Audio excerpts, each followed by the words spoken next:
আমার আপনার ঘরের ছেলেমেয়েরা যে স্কুলে গিয়ে পড়তো, প্রাথমিক হোক, জুনিয়র হোক, হাই হোক, সেগুলো তুলে দেওয়ার ব্যবস্থা আছে। কালকেও দেখেছেন যারা শিক্ষক হওয়ার কথা তাদেরকে পুলিশ পেটাচ্ছে।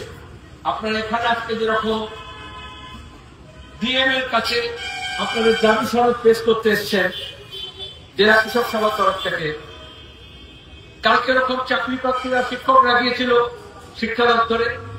পুলিশের কাজ কি হচ্ছে?